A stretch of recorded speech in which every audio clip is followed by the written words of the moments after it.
জনগণকে বুঝতে না দিয়ে কিভাবে বিএনপি ভোটে জিততে চায়, নির্বাচনে জিততে চায়, সেই ঘটনা নানানভাবে ফাঁস হয়ে যাচ্ছে। বিএনপির সিট পার্টি এবং কিছু লেসপেন্সারের মুখ থেকে বিষয়টা মুখ ফসকে বের হয়ে যাচ্ছে। দর্শক, এরকম একটা ঘটনা ঘটিয়ে দিয়েছেন জনাব মাহমুদুর রহমান মান্না, শ্রদ্ধেয় বড় ভাই। তিনি বলছেন, সমালোচনা থাকলেও শেষ পর্যন্ত মানুষ বিএনপিকেই ভোট দেবে। মাহমুবাড়ির আবদার, এটা রহস্যজনক এবং বিধ্বংসী কথা। এটা বিএনপির গভীর ষড়যন্ত্র, মুখ ফসকে বের হয়ে যাওয়ার কথা। কি সেটা? আচ্ছা, সমালোচনা থাকলে সেই দলকে ভোট দিবে কেন? কুত্তা কামড়াইছে মানুষকে, এটা কোনো কথা? যে দলের সমালোচনা, ওই দলকে ভোট দেয়। আপনি যার সমালোচনা করেন তাকে ভোট দিবেন আপনি? আপনি একজন ভোটার, আমি একজন ভোটার। আমি যে সমালোচনার ধরন আছে, সমালোচনা বলতে ভালোবেসে গঠনমূলক সমালোচনা ওইটা না। চান্দাবাজ, খারাপ, দুর্নীতিবাজ, অসৎ, দালাল, মানে এই টাইপের সমালোচনা আপনি যার করেন তাকে আপনি ভোট দিবেন? এটা এটা কি পাগলের প্রলাপ না? এটা কোনো অর্থ আছে? তা মাহমুদুর রহমান মান্নার এই বক্তব্যের অর্থ কি?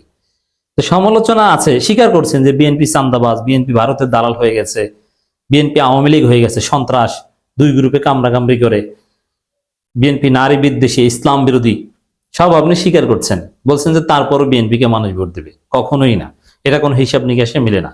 এই টিভির সমালোচনা যে দলের করা হয়, সেই দলকে যারা সমালোচনা করে তারা ভোট দেয় না। তাহলে এর অর্থ কি? এর অর্থ হচ্ছে যে বিএনপির একমাত্র আস্থা হচ্ছে ভোট চুরি করবে, ভোট চুরি করে, ভোট ডাকাতি করে, প্রশাসনের মাধ্যমে মেকানিজম করে ক্ষমতায় আসবে। এখন ক্ষমতায় আসার পরে তো মানুষ বুঝে যাবে, যদিও এটা পারবে না, মানে তাদের প্ল্যান। ক্ষমতা আসার পরে তো মানুষ বুঝে যাবে যে এদের তো আসলে মানুষ সমালোচনা করতে, এদের তো কোনো জনসমর্থন ছিল না। তারপরে তারা এত সিট পেয়ে ক্ষমতায় এসেছে কিভাবে? মানে ভোট চুরি করে ক্ষমতায় এসেছে, অতএব এদেরকে পিটাও। মানুষের পারসেপশন আসবে এটা, তখন যেন বিএনপি নেতারা বোঝাতে পারে। ওইটার গ্রাউন্ড রেডি করছে এখন মাহমুদুর রহমান মান্নার, যে না না না, সমালোচনা ছিল কিন্তু তারপরও জনগণ আমাদেরকেই ভোট দিয়েছে। আগে ভাগে বলছে যে সমালোচনা থাকলেও বিএনপিকে ভোট দিবে। তো মাহমুদুর রহমান মান্নার এই বক্তব্যের অর্থ হচ্ছে যে বিএনপি ভোট ডাকাতি করতে চায় এবং সেটা লেজিটিমেট করতে চায়। নইলে সমালোচনা থাকলেও শেষ পর্যন্ত মানুষ বিএনপিকে ভোট দেবে, এটা হাস্যকর কথা। ডাকসুতে দিয়েছে, সমালোচনা ছিল, কিন্তু ছাত্রদলকে ভোট দিয়েছে।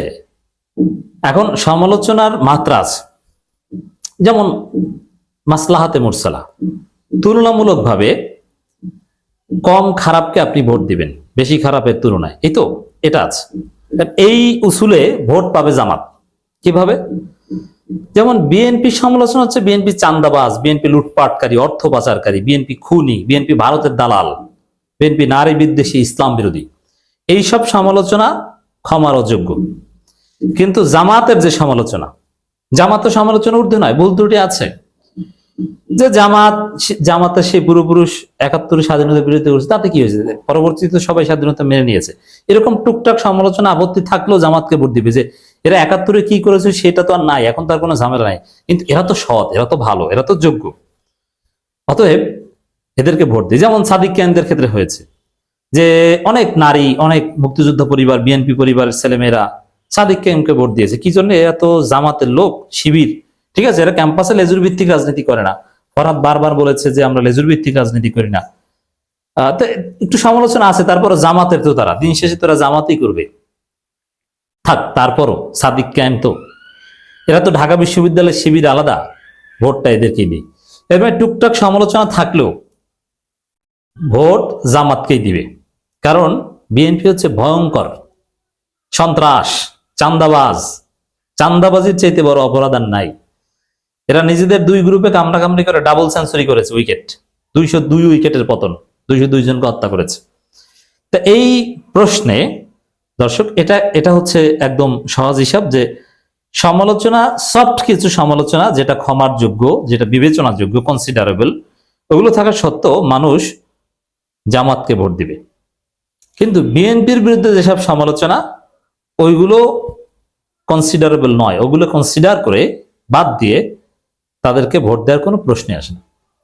আর হ্যাঁ, তারপরও দিত যদি আওয়ামী লীগ থাকতো, যে বিএনপি খারাপ, চান্দাবাজি করে, দুই গ্রুপে কামড়াকামড়ি করে, তারপর আওয়ামী লীগ তো আরো খারাপ, আওয়ামী লীগ তো গুম করে, আওয়ামী লীগ তো এই করে সেই করে, বিএনপি তো অ্যাটলিস্ট ওইটা করে না। থাক, তাহলে আওয়ামী লীগ ঠেকাতে বিএনপিকে ভোট দিই। এটা আওয়ামী লীগ থাকতে, এটা অতীতে বিএনপি ক্ষমতা এসেছিল এই গ্রাউন্ডে যে বিএনপি খারাপ, তারপরও আওয়ামী লীগের চাইতে তো ভালো।